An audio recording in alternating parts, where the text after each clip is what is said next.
Salhin from Canada. Sheikh, my question is, a few weeks ago, someone asked you a question regarding novels and stuff like that. And while you were answering the question, you mentioned something like, Allah tells us about events, past events, or some events in the Quran, which didn't really happen, but He just told us about those events in order to teach us a lesson or something like that. So will you please tell us what these events are? Okay, I will answer inshallah. Salhin says that you stated in one of your answers a few weeks ago that when talking about novels, that Allah Azza wa Jal would speak about things that did not happen. I didn't say that Allah would speak about things that did not happen. Others said, well, we have to look into it. If morally it is a good story that has a good benefit to the reader, and it does not include anything haram, so the whole structure of the story has a good ending, builds up courage, honesty, truthfulness in the reader's head, and evil loses. It doesn't beautify evil. It doesn't include anything haram.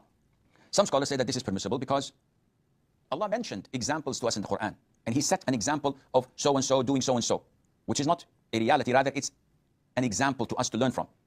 And stories that people know that are not true and they are fiction, as long as nothing haram is included, this is a part of teaching people with good moral conduct, Islamic beliefs, and entertaining them at the same time. Now, having said these two different views, I'm inclined to the other one. And this is Shaykh ibn Uthaymeen's opinion. May Allah have mercy on his soul. Providing there is nothing haram. What do you mean by there's nothing haram? Anything of the unseen is totally prohibited. So mentioning angels, hellfire, mentioning jinn, reviving the dead, giving them life, changing the form of an animal to a human being or an animal to another animal, all of these things are blatant lies, and only Allah can do this. So even if it's in a novel or a story, this is totally haram to write or to read. When you talk about time travel, this is nonsense, because there isn't any such thing, and just to make up the idea and to have the ripple effect from going to the past and changing events, which would mean to change the future, which is the present, blah, blah, blah.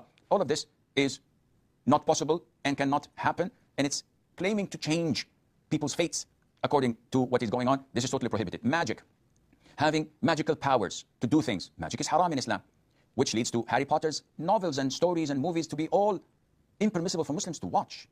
And the list goes on. So at the end of the day, Sheikh, we are limited with very little amount of novels and stories that we can read and write. Yes, this is true. And we don't have to bend the rules. We have to follow them. And these rules are not mine or yours. These are divine rules from Allah Azza wa Jal. Muslims don't cheat, don't lie, don't fabricate, and don't talk about the world of the unseen. And Allah Azza wa Jal knows best.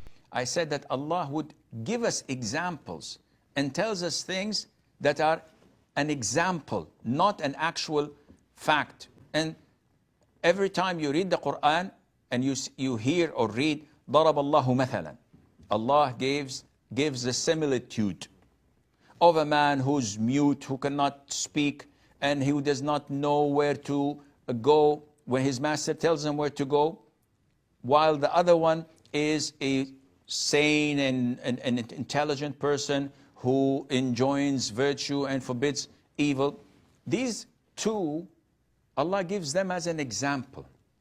So when writing novels, scholars say that these two did not actually happen. We don't have Ahmed and Abdullah, who we are being told about, Allah Azza wa Jalla is telling us about in the Quran. These are two that Allah is giving us as an example. Likewise, writing novels would be in the same path when you write something that is fictional with the intention of guiding people or giving in da'wah or developing moral ethics. This is permissible, inshallah.